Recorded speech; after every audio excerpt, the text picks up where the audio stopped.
Brandon's not sure what drew him to the flea market that day, or why he found himself pawing through a battered cardboard box of old VHS tapes, their labels yellowed and curling.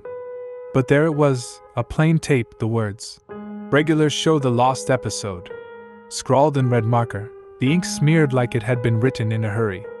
The vendor, a hunched man with gray stubble and eyes like chipped glass, gave him a sideways glance and muttered, "This one's got teeth, kid." He almost laughed, but there was something in the way the man's lips twisted, like he was hiding a secret he was dying to share.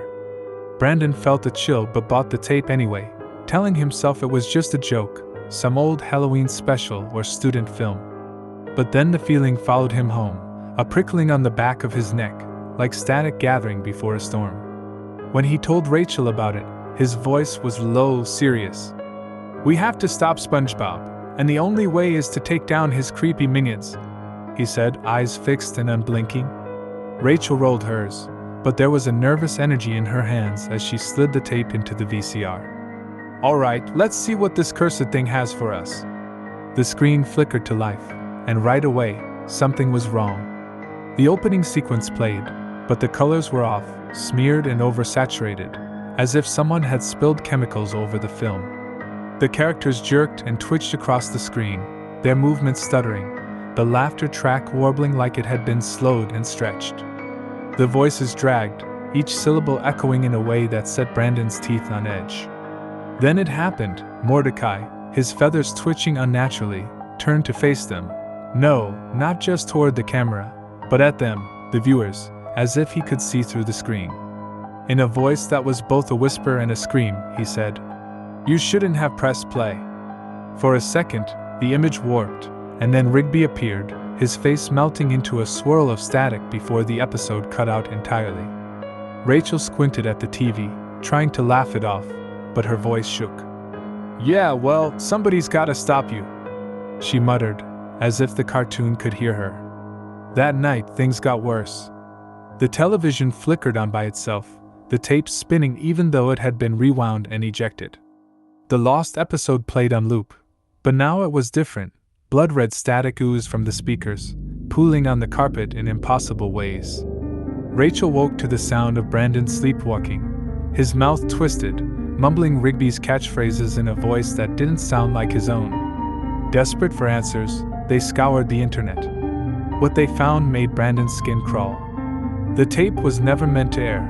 It was part of an unaired Halloween special, abandoned after its animator reportedly lost his mind.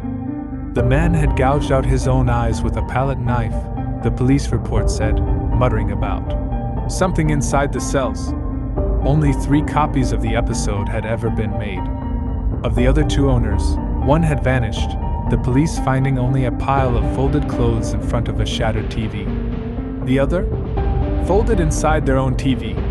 The report read, whatever that meant. That was all the encouragement they needed.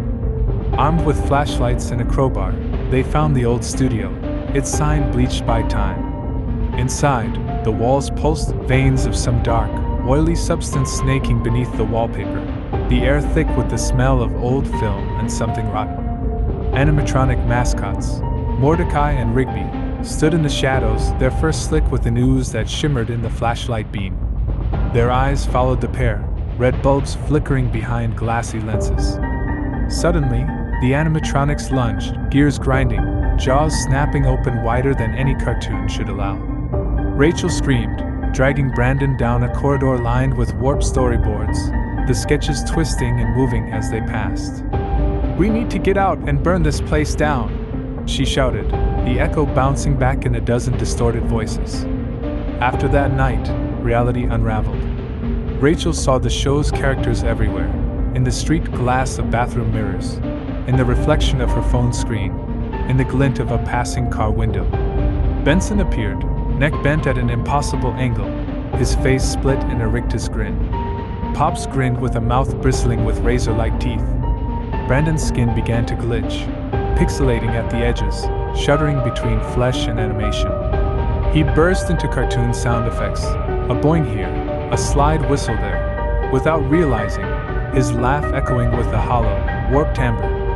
Piecing together the clues, Rachel realized the lost episode wasn't just a cursed piece of media. It was a prison, a looping reel meant to contain something ancient, an entity that fed on laughter, twisting joy into terror, and using Brandon as its vessel.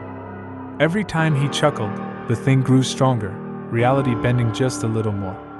Determined to end it, they plunged deeper into the studio's basement, following a trail of warped animation cells stapled to the walls.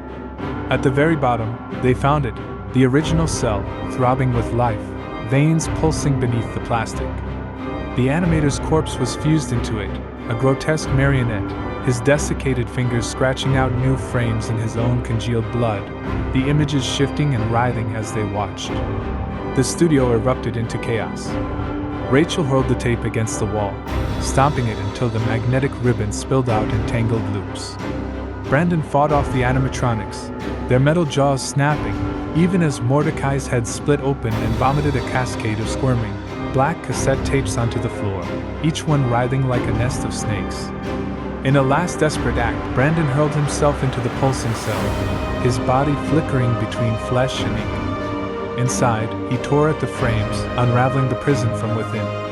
Reality convulsed, the studio flickered through 1,000 garish color palettes, the floor tilting, gravity spinning, everything stretched and twisted. And then, with a final, shuddering snap, the curse broke.